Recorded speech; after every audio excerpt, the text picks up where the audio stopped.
Hello everyone and welcome to another edition of the GSMC Fantasy Sports Podcast, brought to you as always by the GSMC Sports Network. My name is Christopher Shepard. Thank you all for tuning in. We have a lot to cover today, especially our two Monday Night Football games from last night. We also have a lot of waiver wire updates to go over. Who out there is still going to contribute to your team?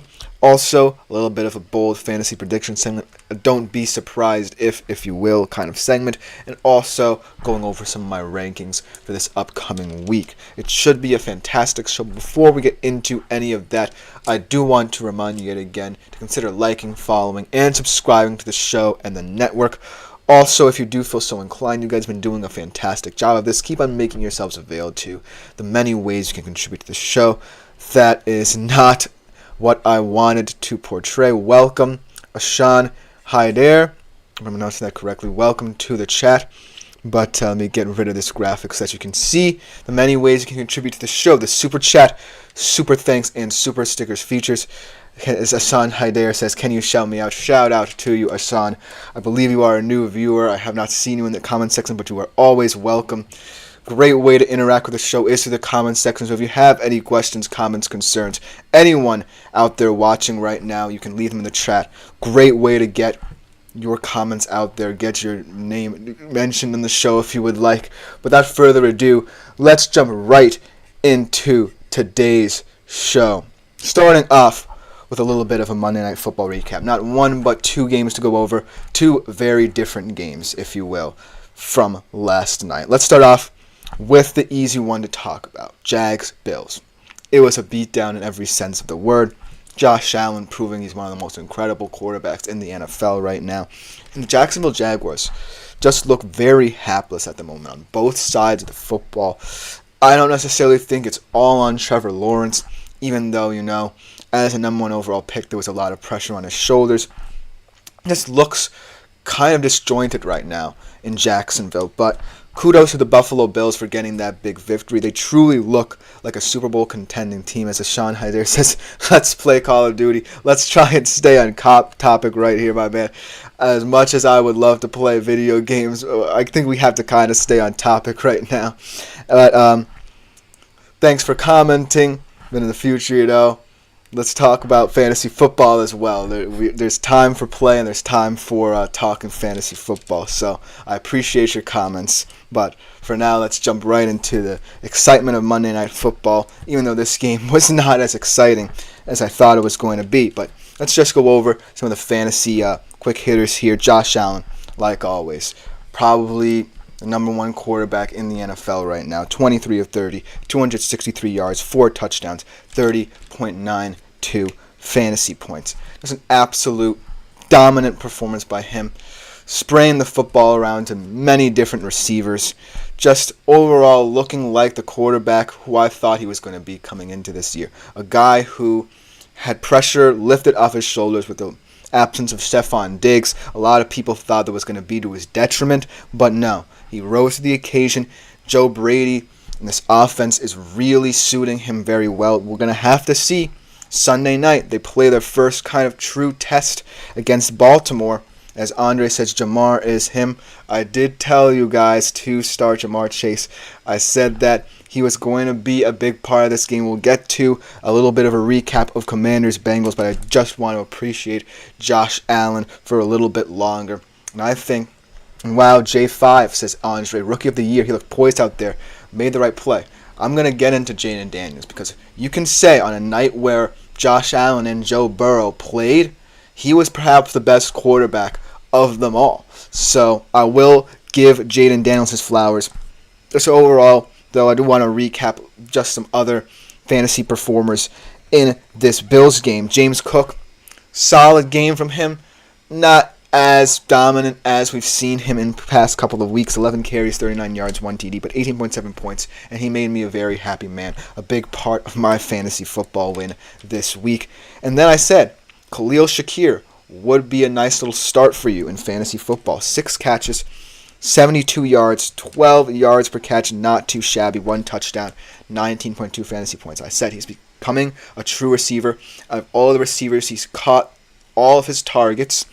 And he's really coming into his own. He's not a typical wide receiver one, but they can align him in many different ways, and he's very comfortable in the short to intermediate areas of the field, which is exactly what this offense wants. So overall, a dominant performance by the Buffalo Bills to get them going. And this is just more of an indictment, I think, of Jacksonville than it is kind of a coronation of Buffalo, because I personally think of Buffalo as my Super Bowl pick. If you were to end the season right now, Buffalo would be the most impressive team, the most complete team at this current moment in time, and they would be my personal Super Bowl winner. But also you have to look at the organizational infrastructure of Jacksonville and how inept it seems right now. It just seems like they can't get anything going. It's not necessarily Trevor Lawrence's fault, like I said before. It's just that there's nothing built around him or the rest of this team. As Ashan Haider says, if you pour milk in your head right now, I will donate $20. I'm sorry, Ashan. As much as I appreciate your commenting, I do think, as Andre says, I had a crazy week. 30 points from Josh Allen and 30 from Jamar. Kudos to you, Andre. I think that those two players were perhaps the best performers of the night right now. But at this current moment in time, I do think that Josh Allen, like I said, is the best quarterback in the NFL and perhaps in fantasy as well. But I do want to point out the Commanders-Bengals game and some of the comments that Andre made about this game as well. Like I said, Jaden Daniels is the first time I truly got a look at this new-look Commanders offense. Jaden Daniels impressed me, very much so. I really liked him in this Cliff Kingsbury-style offense. Really looks more like a college-style offense, if anything, than a pro-style offense, which kind of suits Jaden Daniels' game style a little bit more. So, I was really impressed, though, by his decision-making. His ability as a dual-threat guy to make reads at the line was very on point. Just working all levels of the field. Two of the most impressive throws so far of the season to Terry McLaurin, who also had a big game. That was a complete miss on my part, where I said, Terry McLaurin really hadn't gotten going this year. But kudos to Jaden Daniels and Terry McLaurin for being a dynamic wide receiver QB duo that we have to look out for the rest of the season. And Washington right now is a true contender in the NFC East. They really shocked me tonight. And, obviously Austin Eckler went down. I don't think that's as much of a big injury concern as we think it is. I still think, as we get a big comment here from Camden Christensen here. I start Stroud, Gibbs, Ramondre Stevenson, Jamar Chase, Nico Collins, Trey McBride, and Travis Etienne, with Jaden Daniels, Eckler, Waddle, Cooper, Ferguson, and Akers. Just got offered Daniels for Jamison, or Jamo Williams, and Bucky. We like it. I think that trade is interesting, but from what we've seen out of Jaden Daniels so far, I'm not sure if Jamison Williams and Bucky Irving is going to amount what he can become. I really like Jamison Williams in that Detroit Lions offense. When Jared Goff gets him the ball, he's the most dynamic player right now in that offense. And Bucky Irving is really starting to become the number one choice there in Tampa. He looks much more explosive in that offense than Rachaad White, and I really like the dynamism he brings. But then again, I don't necessarily think Tampa Bay is going to sustain the running attack as much as people think. So that trade, I don't necessarily think should go through for you. I think you keep Daniels. He's a valuable QB2 on your bench, matchups-oriented type of player, and I really like your roster.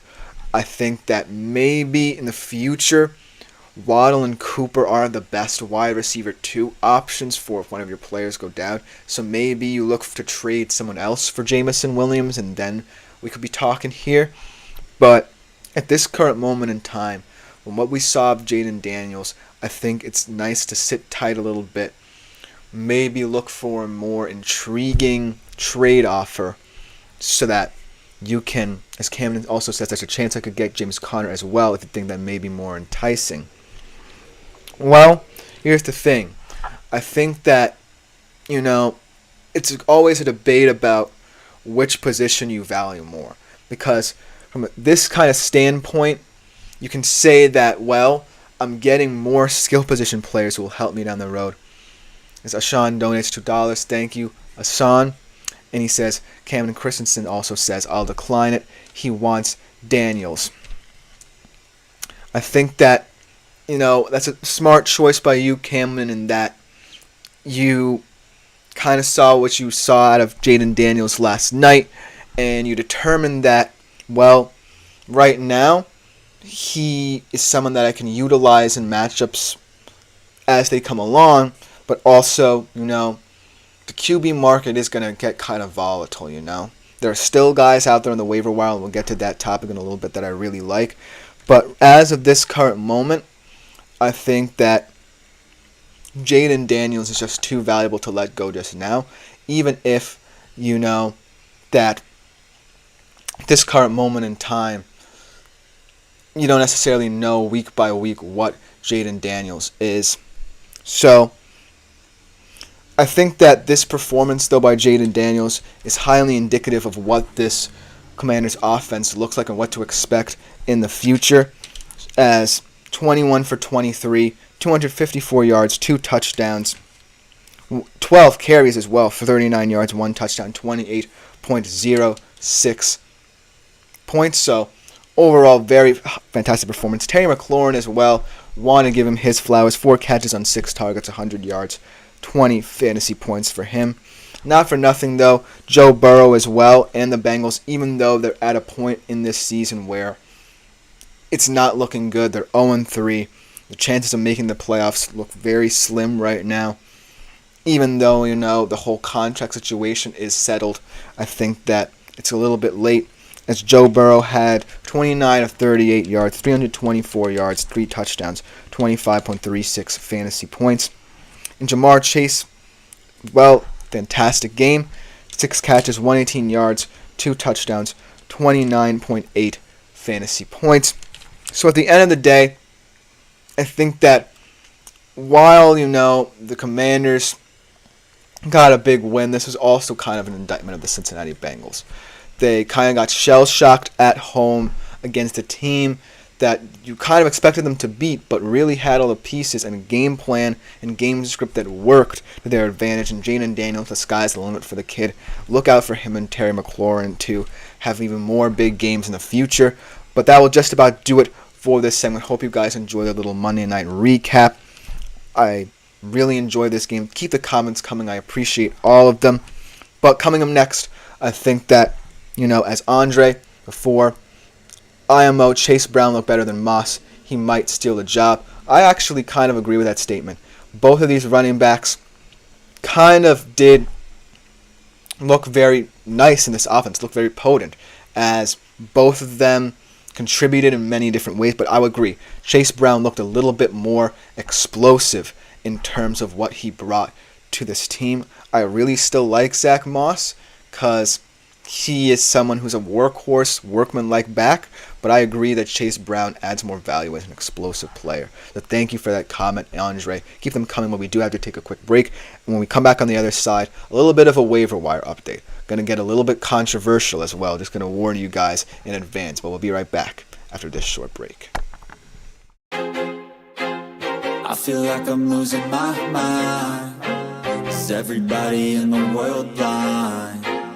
Please, Lord, give me a sign, a sign. I feel like I'm losing my mind.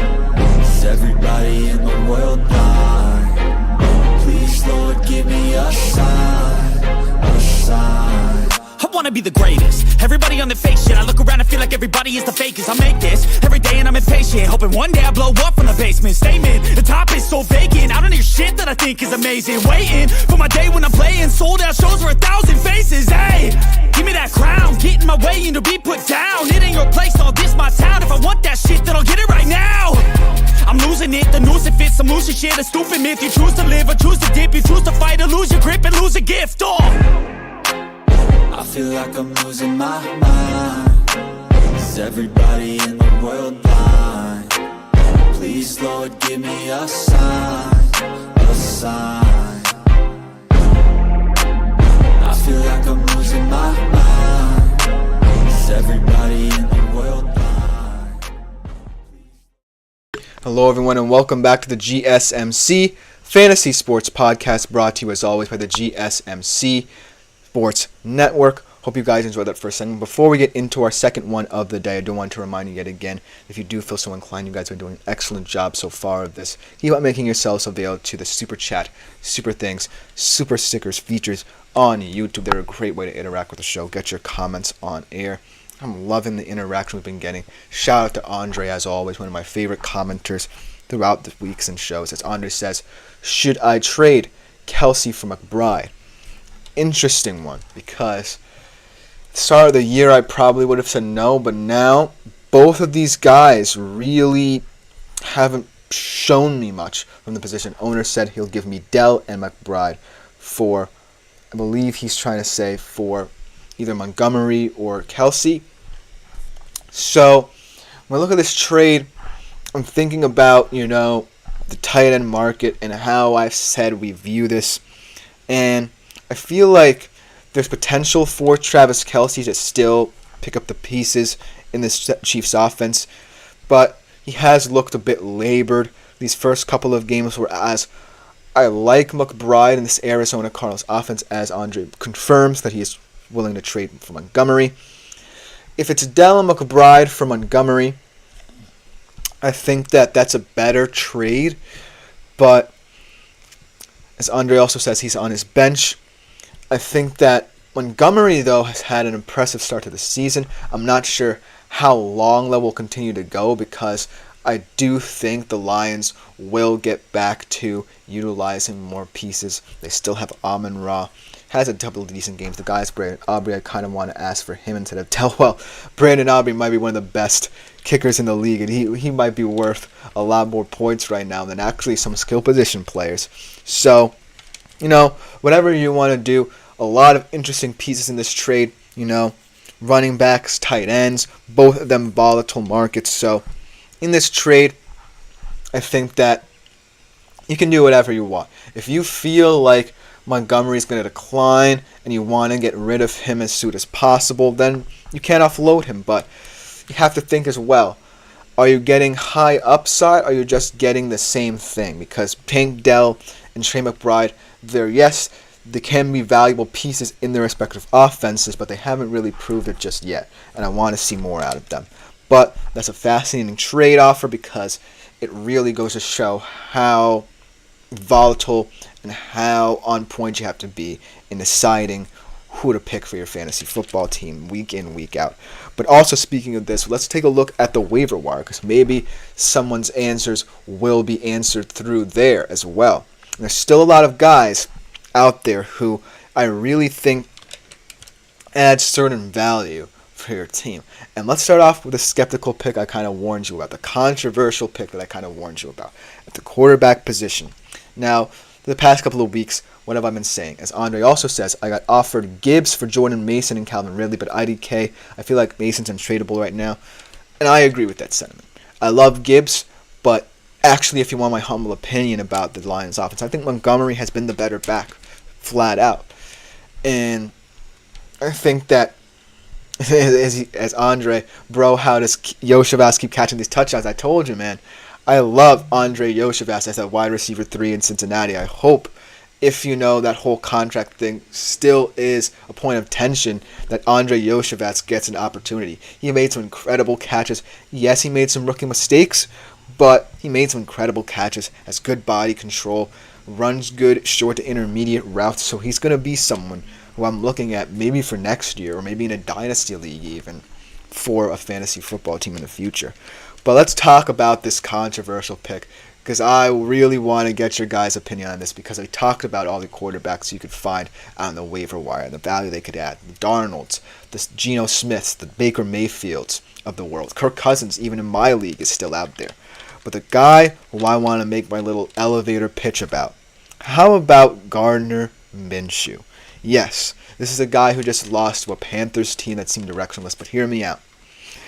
As I was kind of watching, Sunday NFL Countdown leading up to the game, I was thinking, okay, the Panthers-Raiders game is going to kind of be a weird game, but I think the Raiders should be able to pull it out. Pretty impressive win against Baltimore last week. But the more and more I thought about it, with the whole Bryce Young benching thing and Andy Dalton coming in, I thought maybe this could be a potential trap game for a Las Vegas Raiders team that really doesn't have much of an identity, and it was. And not for nothing, Andy Dalton, in the recent past, when he's had like these little spot starts, has performed well in that Panthers offense. So I really think this was more about the Panthers being a little bit more rejuvenated than the Raiders, being kind of punched in the mouth, because I really thought more and more heading into this game that, Andy Dalton might be capable of pulling off this upset here, and the Panthers could win this game outright. So this was more about Andy Dalton than Gardner Minshew. But Gardner Minshew, here's the reason why I like him, his upside. This is the definition, if you look in the dictionary, of a matchups-oriented kind of quarterback. And this is a guy who's going up against the Browns defense this week that just lost Myles Garrett, perhaps the heartbeat of that entire defense. Their offense is an absolute mess, a dumpster fire, if you will. And this Raiders team, yes, they're kind of an unknown entity right now, because a lot of people might say that win over the Ravens was more about the Ravens letting that game slip than the Raiders ultimately winning it. But Gardner Minshew just shows a lot of moxie wherever he goes, and he's always good for 1 or 2 spot starts or in deeper leagues as your QB2. So Gardner Minshew, if the Smiths and the Mayfields and the Cousins of the world are off the waiver wire in coming weeks, as I expect they will be, Gardner Minshew might sweep in, find a favorable matchup, and stream him occasionally. So Gardner Minshew is my quarterback of this week, even though he had kind of a down week in a trap game this week. In terms of running backs, there are a lot of different ways you can go. We mentioned Bucky Irving on the show, perhaps the most popular one right now. Maybe even Ray Davis of the Buffalo Bills. We haven't seen much of him, but he could be someone to look at in the future. But I want to turn your attention to Braylon Allen. This guy has really been impressive. 11 carries, 55 yards, 9.8 points against New England. Kind of down from what we saw out of him in that second game against, I believe it was, I'm forgetting who the Jets played in their second game. The Titans. That's right. Kind of a down game from what we saw of him from the Titans game. But I do like the duality of both of these backs. And not for nothing, I read an interesting stat where it said that Allen averages more yards after contact right now than Breece Hall. I'm not saying or indicting Breece Hall in that, he's having a worse season than we thought. It's just that the utilization of both of them could be very effective for the Jets offense. It has a couple of kinks to work out, as Breece owners have to handcuff Allen, says Andre. I think that, it's not a moment of panic if you're a Breece Hall owner, because this Jets offense has a lot of talent to it and a lot of mouths to feed. And from what we saw of them in the Patriots game, there are so many different talents in this roster. You have Breece Hall, Garrett Wilson, Tyler Conklin, who I'm going to mention a little bit in terms of tight ends you can find on the waiver wire. But right now, this team just has a lot of questions that I still want answered, and how they're going to handle all of these weapons in the future, because it was a nice win against New England, but it is New England. I have to see more of this in certain situations where they're not the far superior team. So Braylon Allen, though, is someone who I really like, especially as a red zone threat, especially as someone who can alleviate the load of a Breece Hall, kind of balance out the touches in this team. So look for Braylon Allen to be a nice little pickup for you in the future. But again, in terms of tight ends, another Jet, Tyler Conklin. Really impressive game from him against New England. 14.3 fantasy points, 5 catches for 93 yards. What I love about him is when Aaron Rodgers was forced to work out of structure, he adjusted his routes the best of any Jet skill position player, in my opinion, to get open for his quarterback. So Tyler Conklin might not be the most appealing tight end. And I know that a lot of people will be jumping on TJ Hawkinson with urgency as soon as he's off the PUP list and want to pick him up. But you can be smart and make the better move here in terms of getting a guy who's proving to be someone who can grow and mature in this Jets offense and be kind of a sneaky asset for them down the road. As much as I love TJ Hawkinson, someone might have already even picked him. So if you really want a high reward kind of guy, then it's Tyler Conklin as your tight end position. But another wide receiver who I want to mention who may be picked up already in certain leagues out there, Malik Neighbors. I think that a lot of people were a little bit on the fence about him because they liked him as one of the better rookie wide receivers in this class, but they didn't know how the Giants' offense would look like. Well, it's safe to say that when Daniel Jones gets him the ball, he is perhaps the best wide receiver he's ever had in his time as a Giant. 8 catches, 78 yards against the Browns. So he's kind of one of those players who, throughout certain weeks, fantasy managers might get a bit more tentative about and a bit more loose with, because I'm still not high on the Giants' offense, even though they have a good win under their belt right now. So it's going to be a week in, week out thing. But what can I say? He's either going to be on your league's waiver wire or he's already picked up, because he's kind of one of those weird players who you don't really know how to handle right now. But, like I said, maybe in, say, the future, someone will be like, okay, the Giants' offense is a dud, and then you might be able to pick him up. And who knows, if they're out of playoff positioning and they're not fighting for a playoff spot, Malik Neighbors can have big games and shock some people down the road. But for now, he's an interesting commodity that I just wanted to throw out there. But the guy who I think will still be on the waiver wire, two guys really, Tutu Atwell, and to a lesser degree, Jordan Whittington, because the Rams had a very impressive victory, very Kyron Williams oriented and predicated throughout that game. There's a reason that he got them in. But for the time being, the Rams wide receiver room could be a gold mine, but it could also be a detriment to your team as well, because they're still trying to figure out who is going to lead them in the time that Kupp and Puka Nacua will miss. So Tutu Atwell, though, had a pretty impressive game. 93 yards, 13.3 fantasy points. I would still utilize him on my bench. And the reason I threw Jordan Whittington out there is perhaps he's the best route runner out of all of them. He's probably not going to get many targets in this system because he's still kind of, even without Kupp and Nacua, the wide receiver 2 to 3 on the Rams roster, but he's still someone who I value highly as a route runner. As Matthew Albritton enters the chat with an interesting one that will probably take us to break. Traded CMC for Brian Robinson Jr. and Brandon Ayuk last night. I already have Jordan Mason. W thoughts? I think that's a very valuable pickup because we don't know how long CMC will be, right? So you're right to have qualms about him and want to trade him away. Brian Robinson Jr. and Brandon Ayuk. That's a very interesting investment as well, because Brian Robinson Jr. last night had a couple impressive carries, but as we saw, the offense didn't look the same.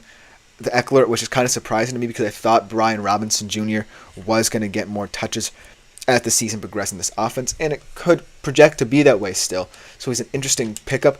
That being said, I will be wary of how he's utilized in the run game. And Brandon Ayuk, the interesting thing about him is he's one of those valuable assets where he's either going to help someone else, like he did in this game against the Rams, have a big fantasy performance, or he himself is going to have a big fantasy performance. There's no other way around it. Because what we saw from him this week was that, okay, I know that we're down to just me and my guy Jawan Jennings, so I'm going to be kind of like decoy, let Jawan Jennings have a big game. So in the future, as long as all of their other weapons are out, it's going to be interesting to see how both him and Jennings kind of play out.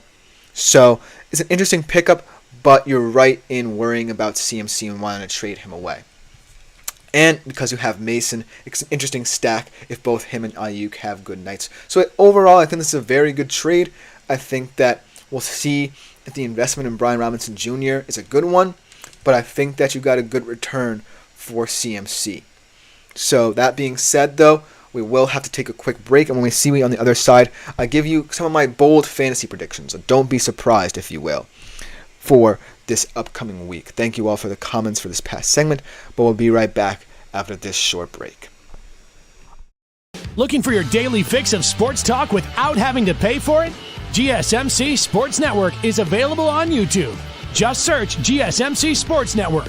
Get your fix of daily sports talk shows on YouTube, absolutely free. NFL, college football, NBA, MLB, MMA, UFC, fantasy football, and so much more. GSMC Sports Network has shows running all day long, with new sports shows starting every 2 hours. Just like on your favorite cable sports channel, except GSMC Sports Network is absolutely free. Just search. Hello, everyone, and welcome back to the GSMC Fantasy Sports Podcast.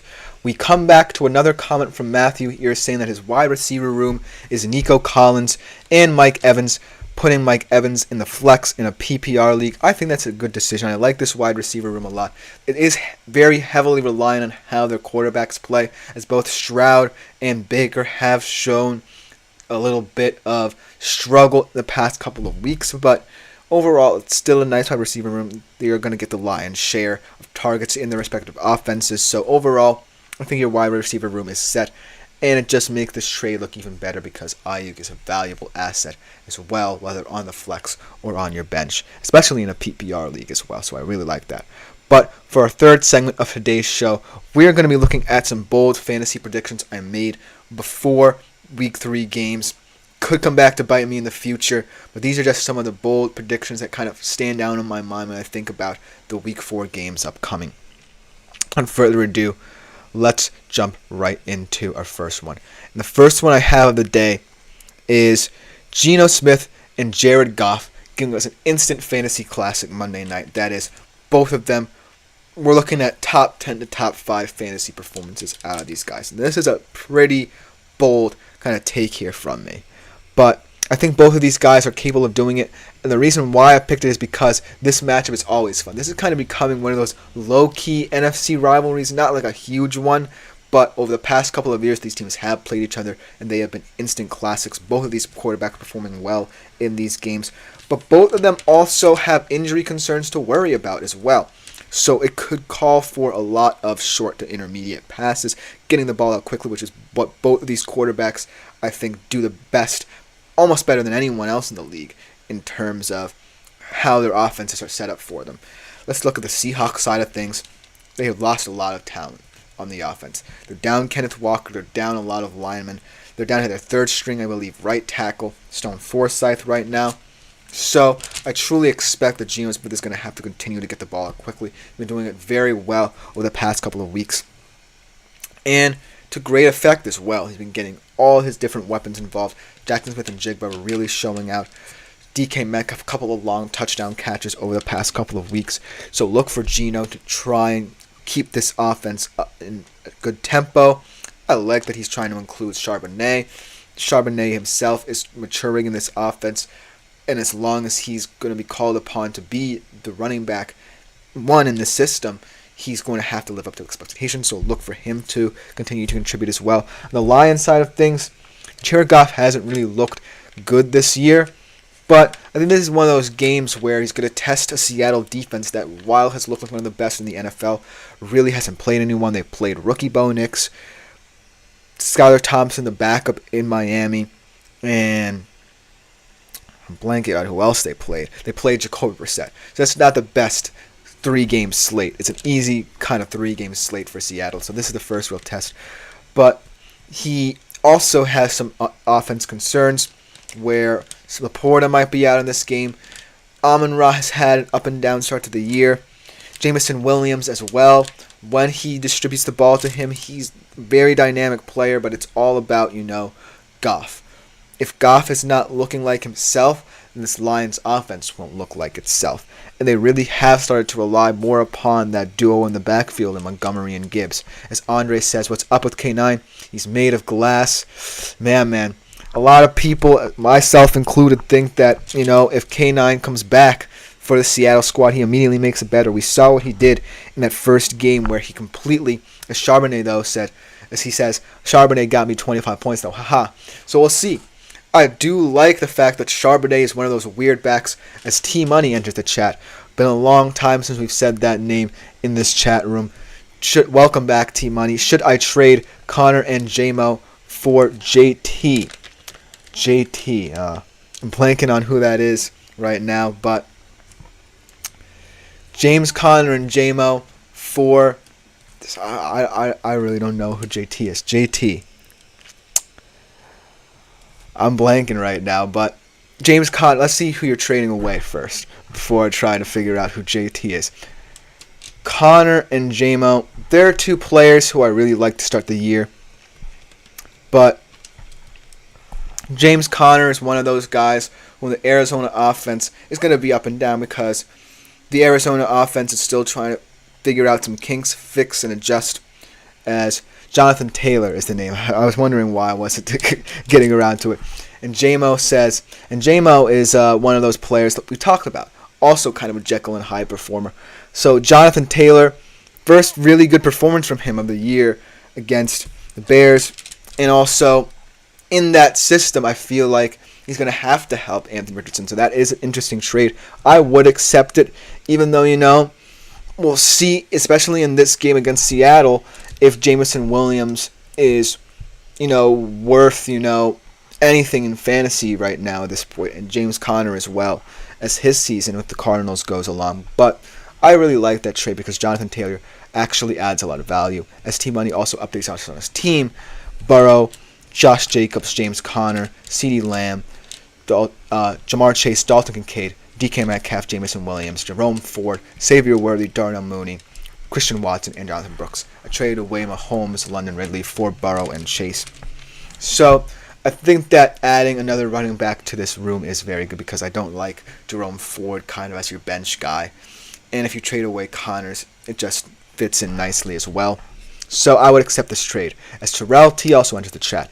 Should I start Deontay over Higgins?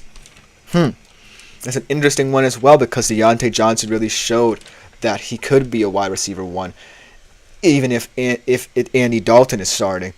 And T. Higgins really hasn't impressed me. Had an interesting game, but really didn't show me much in that game. So I think that it could be a value. No, I think that Andy Dalton really has rejuvenated this offense, and Deontay Johnson is kind of the best weapon they have out of all their skill position players, when it's all said and done. So I really like that.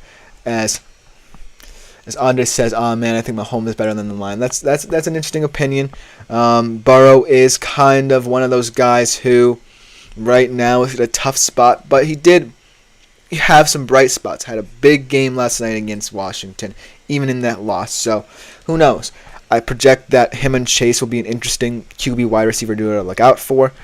And they have some easy wins coming up, or easy games coming up.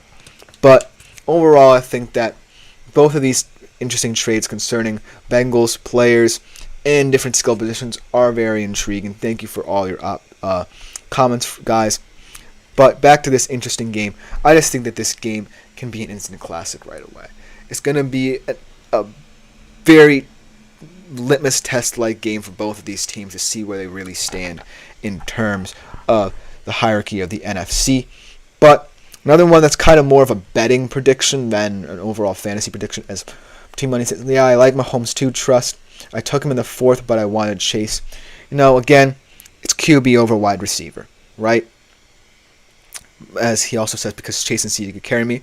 Yeah, I think that right now, wide receiver could be potentially more kind of pivotal position in terms of how it stands in the hierarchy of fantasy football positions right now. As QB, any given week, anyone could be the top QB, especially through the first couple of weeks of the season. I've talked about a lot of different guys at the QB position really having fascinating performances. As Andre also says, Chase way better than London, though, and you got the stack. You're chilling. I really like this team that Team Money put out, so I agree with Andre as well, and I agree that Jamar Chase and CeeDee Lamb, although CeeDee has kind of had a sketchy start to the season, I really like. But I do want to get to this prediction because it's more of a betting one if you're looking to bet on this game in terms of how I think this game will play out. Broncos Jets hits the under, and the reason why I think this is, even though we saw a nice little game for the Jets offense, I really was impressed by the Broncos as well. As Team Money says, yeah, and I love Mahomes, I agree, he's good. But for fantasy, he has been mid. I kind of agree right now to start off the year. He himself is admitting that they have been good, as Team Money says, and they look lost. Not going to lie, the Chiefs are my fave team. I think that it's I don't necessarily know if they look lost, but I do agree that right now they're not playing the best football they can, and we know they can't. But as of right now, though, I kind of agree with your statement. It's just a very weird QB market right now. You could really stick anyone out there and expect them to have a big game. The wide receiver is very important. Trying to find the number one is always very important. So I appreciate all your discussion, Team Money. As Andre said, Brees going for 100 yards. Well, he can go for 100 yards. I just don't think that this game will be very high scoring.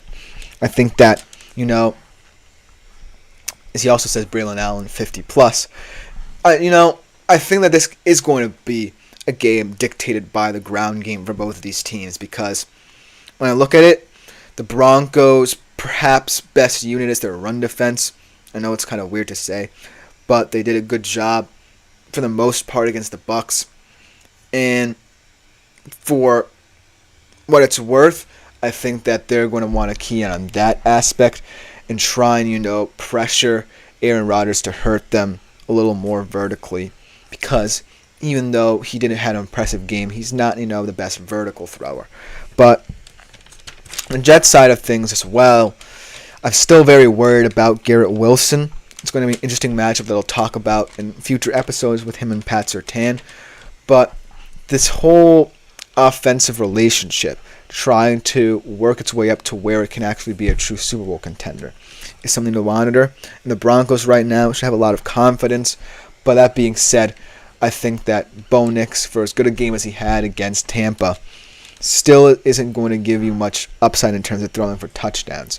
I think that it was nice to have a common game like this, but overall, the Jets defense is coming off a nice game for themselves, so look for this to hit the under. Just going through this last one pretty quickly. This one kind of lost a little bit of its luster after the Rams had a shocking win, but the Bears defense could take advantage of a depleted Rams team.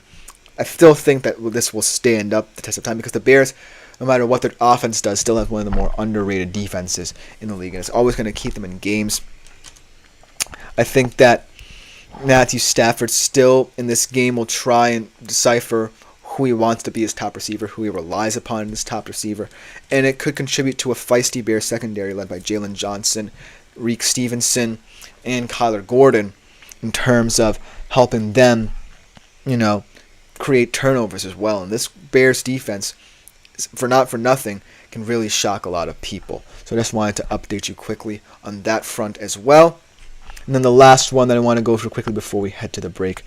This one kind of feels like it could hit, especially. And this one could potentially be a big one as well. Pretty bold last prediction there, but the Falcons upsetting the Saints is the one that I think will ultimately hit. Kirk Cousins being the QB1, well, he's still out there on waivers in my personal league, but he is someone who has proven that he's coming back from this Achilles injury much better than we initially expected, and he's leading this young Falcons offense, and ultimately I think the sky's the limit for them. I still think in the NFC South you might want to take the Saints as the ultimate divisional winner, but the Falcons just have a lot of upside right now. They really almost deserve to beat the Chiefs, They had moments in the red zone where they just couldn't punch it in. But this is a team that's really looking on the up and up again. And I really like the profile of what I see out of them, especially Kirk. And it's kind of bold to put him in the QB1. Maybe I would lower this to around like QB7, 8. But I still think this is an interesting proposition of a game right here. It's going to be a gritty NFC South game that I really am looking forward to. But let me know what you guys think in the comments about my predictions. You can be as skeptical as you wish. You can be as interested as you wish. But that will just about do it for this segment. Coming up for our fourth segment of the day, I begin my rankings for this upcoming weekend based off all the favorable matchups. Which QBs and running backs do I believe will have standout games this weekend? I'll be right back to talk about the QBs first, right after this short break.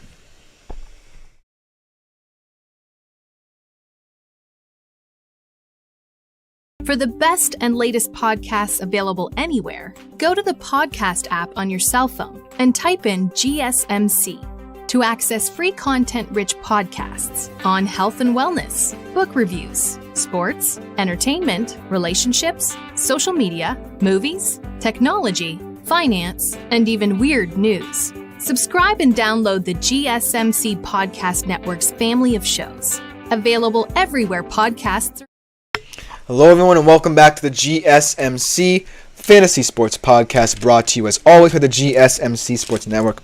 Like I said before the break, we're switching gears a little bit, going to our personal rankings for this week at all different positions, starting off with the QB position.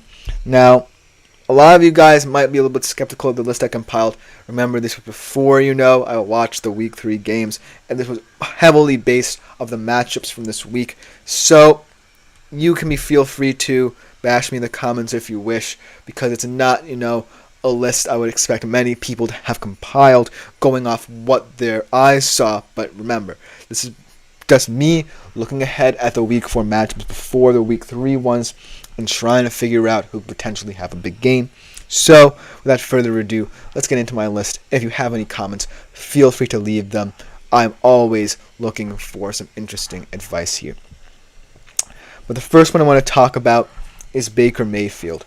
And this one kind of aged poorly after that poor performance against Denver in a game they should have won.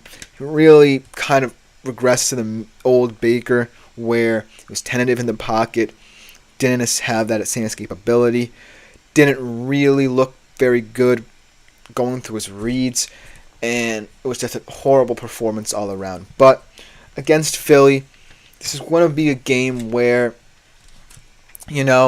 Philly is going to try and stay in this game as long as possible, but I'm still a little bit skeptical of Nick Sirianni in this game, if anything. So they kind of had the advantage in terms of coaching, at the very least, the Bucs. But I still think, the Eagles' defense proved something to me, even though that game could have been more about the Saints being paper tigers than, actually the Eagles' defense really showing up and showing out.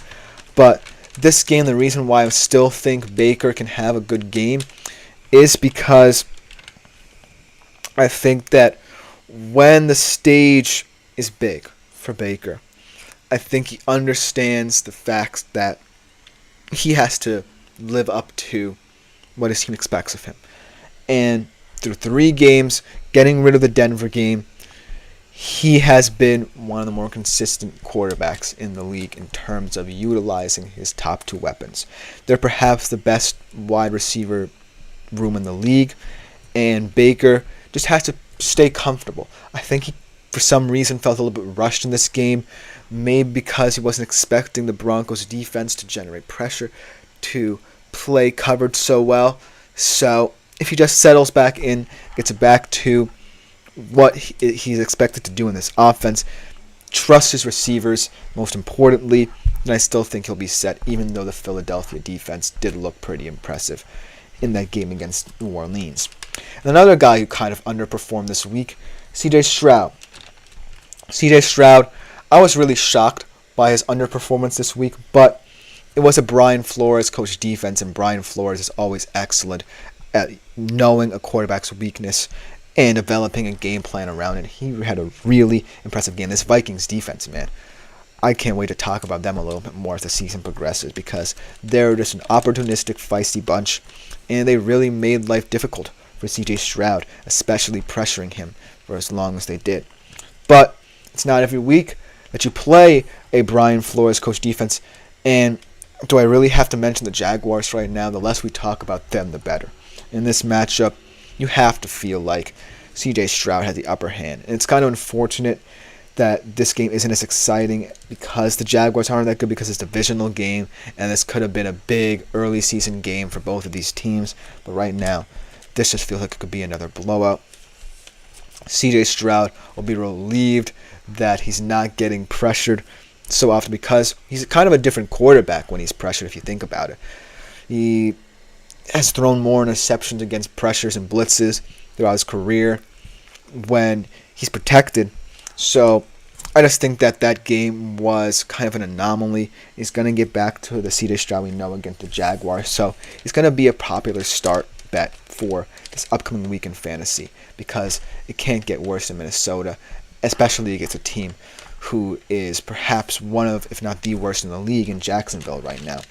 And then let's get back to my 2 guys, in Gino and Jared here, in that big Monday night matchup where I feel like, both of these guys are kind of in the same kind of tier here where they're valuable waiver wire pickups, but they are more matchups-oriented, streaming-type guys. But this game always brings out the best in them. I don't know what it is, but wherever they play, whether it's at Lumen or at Ford Field, both of these guys show up and show out. Yes, both of their offenses have more questions than answers right now, especially with the struggles the Seattle offensive line has had, and whether or not Sam Laporta will even play in this game. But when it's all said and done, I feel like this game will go down to the wire for both of these teams. And what with the fact that both of them, Geno more so than Jared right now, but I still think Jared will look more comfortable as the season progresses. We're comfortable with getting the ball out quickly to kind of mitigate for their offensive limitations. I think that both of them will have very good stats. So look out for them to kind of be two sneaky, nice plays for you in perhaps deeper leagues if you're looking at Geno, or in a 2QB league if you're looking at a guy like Goff, because both of these guys in this game really are the strength. This game is going to be more about both of their defenses, if anything, trying to prove that they're two of the better units in the NFC right now, because the Seattle defense, like I said, looks like one of the best in the league. Haven't really played anyone on the Lions side of the game. Aiden Hutchinson looking like an early candidate for Defensive Rookie of the Year. The secondary as well has looked pretty impressive, but the run defense has left a little bit to be desired still. But overall, both of these quarterbacks could be primed for big games, even though there are still questions surrounding their offenses.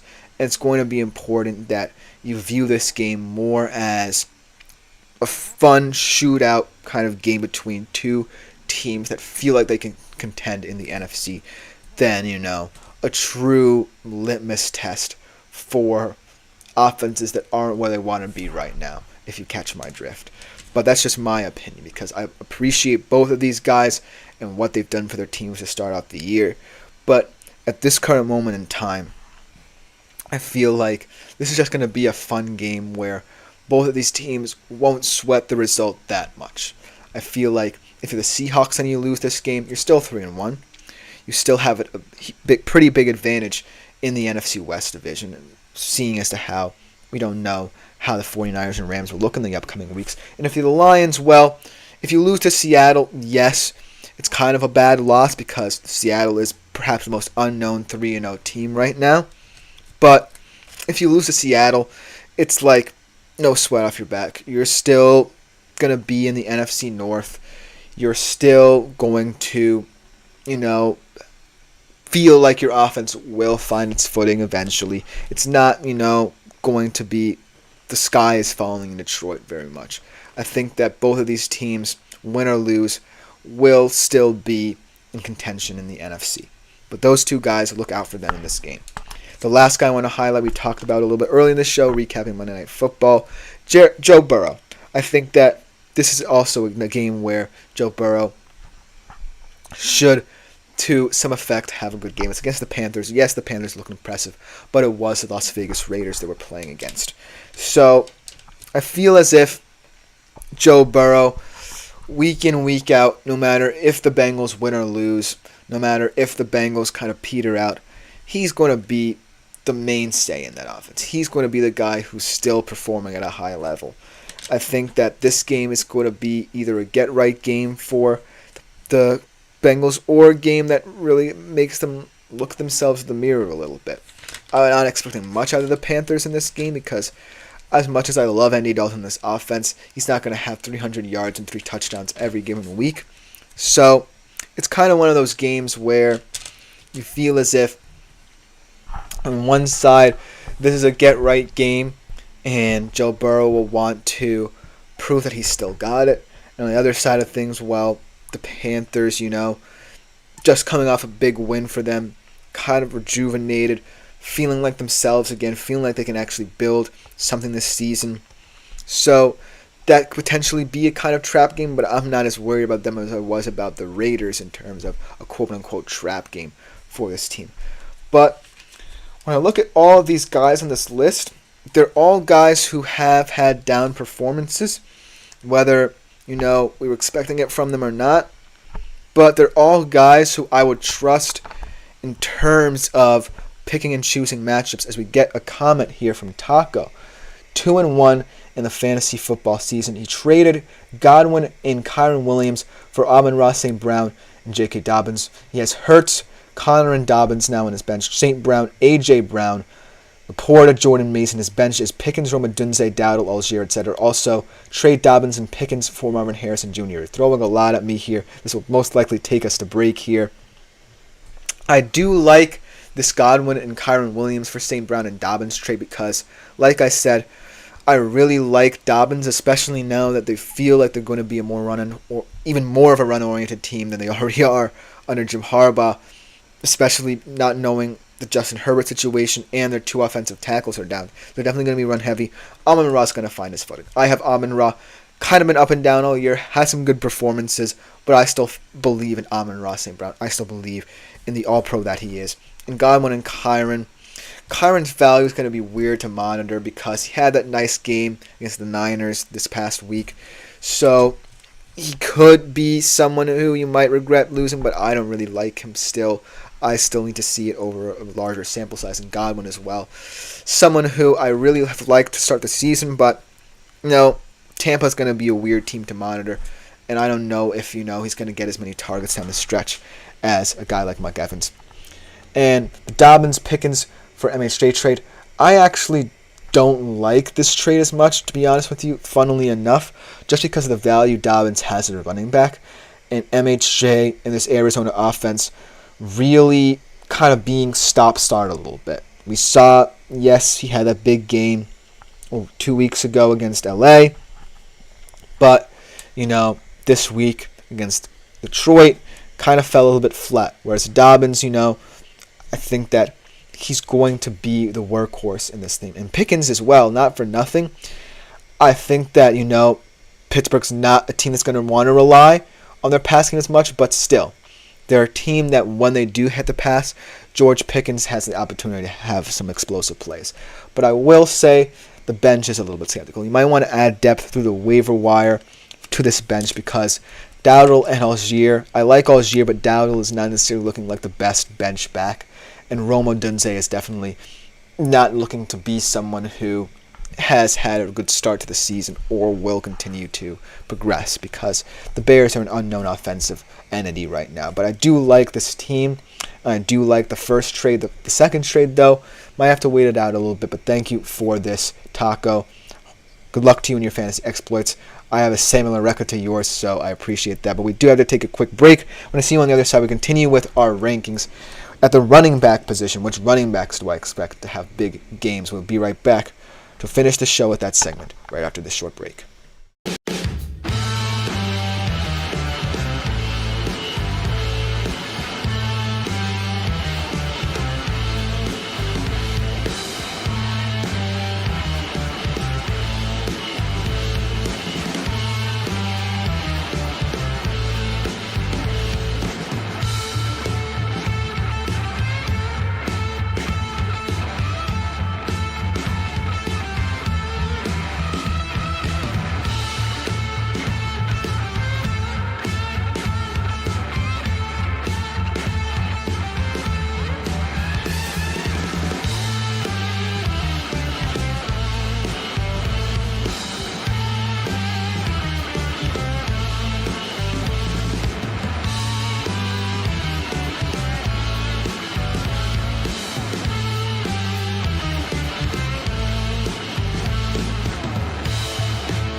Hello, everyone, and welcome back to the GSMC Fantasy Sports Podcast. This will be our final segment of today's show, and we are continuing with our rankings for this week at every single position with the running back position. A lot of interesting matchups in terms of running backs that I really want to look into, and these 4 guys that I've compiled are looking to have pretty big games. Without further ado, let's jump right into it, starting off with Aaron Jones.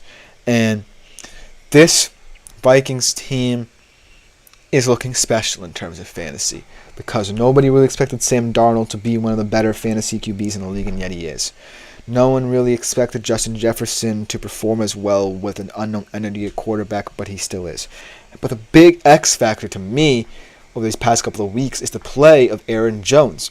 Last year, I think what really troubled the Vikings, and what would have troubled the Vikings this year, had, say, either of J.J. McCarthy and Sam Darnold played, was the struggles in the run game. Alexander Mattison was just not cutting it for them. They signed Aaron Jones, and he's been a revelation for them, and really been what makes the offense tick. He keeps them on schedule, really alleviates some of the pressure on Sam Darnold. It doesn't look like he needs it anyway, but just makes this offense a little bit more potent to think about. And I think that against the Packers, it's going to be tougher. It's their first divisional matchup, and it's always bad blood between this team. Returning to Green Bay, I think that Aaron Jones is going to be primed to have a big game. Because look, the Packers secondary right now is looking like the best part of their defense, the biggest strength. And Justin Jefferson and Jair Alexander, yes, you can say Justin Jefferson has won this matchup more often than not in terms of his play, but the way that Xavier McKinney has really helped this Packers secondary, I'm skeptical if the Vikings pass game will be as diverse as it has been in recent weeks. And so Aaron Jones will be the X factor in this game. And against the Texans, against a pretty good run defense, not the best one, 28.8 fantasy points, 19 carries, 102 yards. I think that, as the Vikings offense starts to discover its best parts, Aaron Jones is going to be utilized even more. He's like the secret sauce that makes this whole recipe even better, because the fact that Sam Darnold is playing well to start the season, and he's connecting with Justin Jefferson, and not just Justin Jefferson, but guys like Jalen Naylor, Brandon Powell, Johnny Munt even, I think really makes this offense kind of unpredictable. Because let's say the Packers do find a way to lock down Justin Jefferson in this system. I think that handing off to Aaron Jones is not a terrible contingency plan because of the fact that he's one of the better backs in the league. And they just have to give him the ball in advantageous situations, and he'll go with it as well. So Aaron Jones, look for him to potentially be a big, big fantasy star this weekend. Another guy who's getting easier and easier to predict each week in terms of his play in this Eagles offense. I really like him as one of the X factors of this offense. Really was kind of one of the differences in this game between the Saints and them. Saquon Barkley. He's going up against a Buccaneers team that's very depleted up front now. Lost Vita Vea, lost Kalijah Kancey up front, losing a lot of depth there. So look for them to try and gash this shaky Bucs defense early here with Saquon. I think that through 3 weeks, it's safe to say he's perhaps the best running back in fantasy football to have. 33.6 fantasy points against the Saints this weekend. I think that the only thing holding back Saquon Barkley in this offense is, the timidity of certain decisions Nick Sirianni is making in situations where Saquon could get even more chunk yardage. I think that, that drop in week 2 is kind of more an indictment of Nick Sirianni, not, taking the high road in terms of analytics and kicking the field goal and just being stubborn and wanting to feed Saquon. But if selfishness is the only thing holding back Saquon Barkley in this offense, then opposing teams should help out, because I think that even in moments where it's kind of the play to give the ball to Barkley, he's going to explode in this offense. And so I just think that, Nick Sirianni's decision making is taken with a grain of salt, but it's not, necessarily hindering stat-wise Saquon Barkley at the current moment. So I wouldn't worry if I were either an Eagles fan or a Saquon Barkley fantasy football manager, because week in and week out he's proving that he can make this Eagles offense more versatile. It's just a question of, whether or not, Nick Sirianni can appreciate that even more. And so as much as, I kind of want to find a fault here. I really can't for Saquon in this offense. But, week in, week out, who knows? I just think that Saquon right now is proven to be too dominant for me to ignore him. And so, in my personal fantasy running back rankings, he remains for this upcoming week. But this is a guy coming up next who I have been much maligned about coming into this season and even in this season, and hasn't really proved me wrong. He really has been kind of stagnant. But right now, in a dire situation for his team, he's going to be looked to really help it. And so Devon Achane, I think, will have an interesting week. Only had 11 carries, 30 yards, 8.8 fantasy points. But the funny thing was, I don't necessarily think it was his fault, really. It was more a fault of Mike McDaniel and not getting him the ball more often, because they had a lot of success in those limited moments when they were running a ball against Seattle, in which Devon Achane was picking up valuable chunk yardage. And so, hopefully this week, Mike McDaniel will come to his senses and allow Devon Achane to get more touches, because they really need it. And even if, it's Tim Boyle or Tyler Huntley at the quarterback position, the smart thing to do is protecting all the quarterbacks you have, because no one knows week in, week out what the QB situation will look like for Miami at this current point. So Devon Achane, look for him to really kind of become a bell cow back, and it's kind of something that contradicts what I thought was his fault, in that he was a speed guy. Because if he's a bell cow guy, at least he's trying to keep your offense on schedule. And if he's a speed guy, it's nice to have, but you can't always rely on the explosive play anymore in this offense. So Devon Achane, yes, it's kind of a risk for where this offense sits, especially along the offensive line, because that's a huge part of the run game deficiencies they faced. But Devon Achane is still someone who I feel like is kind of forced into this conversation of guys who will ultimately get more touches in their respective systems. So Devon Achane, by kind of fate of circumstance right now, is someone who I would value in the coming weeks at the running back position.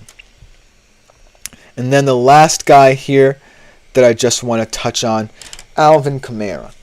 Now, this pick is also kind of skeptical. This was also a guy that I was kind of down on this year in terms of age implications and how he was going to age and what he would look like in a Saints offense that has looked inept over the past. And for 2 weeks, he looked like one of the better running backs in the league. Yes, against the Eagles.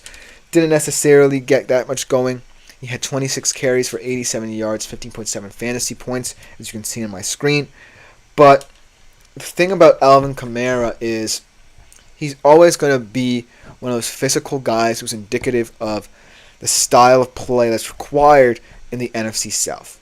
And like I said, the reason why I like this Falcons-Saints game so much is because this isn't a game where beautiful offense is going to decide it. I think this is going to be a typical NFC South smash mouth game where you're going to want to grind your opponent down, out physical them in terms of every facet of the field in the game. So Alvin Kamara is lined up to really be that guy for them in this game. I really like how he profiles in this game, and I still think that regardless of who they play, it's going to be a big part of their offense. Yes, I appreciate the fact that Clint Kubiak's worked in a couple of deep shots down the field, wanting to incorporate Rashid Shaheed's verticality. Chris Olave, as always, is always good for a game or two where you expect him to really have a lot of value there. And Derek Carr has kept on schedule for the most part. Didn't look good against Philly, but against the Falcons, expect him to get back to what we saw from the first 2 weeks. Like I said, I do still think the Falcons will upset them, but it's anyone's ball game if the Saints go to a more ground and pound attack. And that's why I think Alvin Kamara is a valuable asset in fantasy, because I think what both of these teams can take away from each other is that if you're the Saints, as HD says, full PPR was to trade Gibbs, Ramondre, and Keenan Allen for James Conner, DJ Moore and Brock Bowers. My current tight end is Pitts. I actually do like this trade now that I think about it, because Ramondre did not look good in that Thursday night game, and I don't like the profile of the New England Patriots right now. Jahmyr Gibbs kind of losing luster in that Lions backfield. David Montgomery has cemented himself more as the running back one there. And Keenan Allen, I don't really like the Bears offense at all, to be honest with you, because I don't know who's the wide receiver one there, or if anyone can really step up out of the wide receiver room and prove to be week in, week out a valuable fantasy asset for fantasy football managers. And then for your return, James Conner, we talked about him a lot on this show, very valuable fantasy running back. Yes, I have questions still about the Arizona offense, but James Conner could be a valuable asset for it. DJ Moore, probably the best, let's be real, Bears receiver there is right now. And it's kind of weird to say because even he has not been very good for them. But yeah, and Brock Bowers is a sneaky, interesting guy. He's going to be week in, week out a guy you're going to have to monitor, but I think he will add a lot of value as the season progresses for you at the position. As he says that his current wide receivers are Amon-Ra St. Brown, Nico Collins, Devontae Williams, Waddle, Keenan, and Keon Coleman. And his running backs, Achane, Gibbs, Ramondre, Stevenson, Eckler, Singletary, and Zach Charbonnet. 8-man league. So yeah, I really like this trade. I think that bringing in guys like Connor, Moore, and Bowers adds a lot of value and depth to your positions.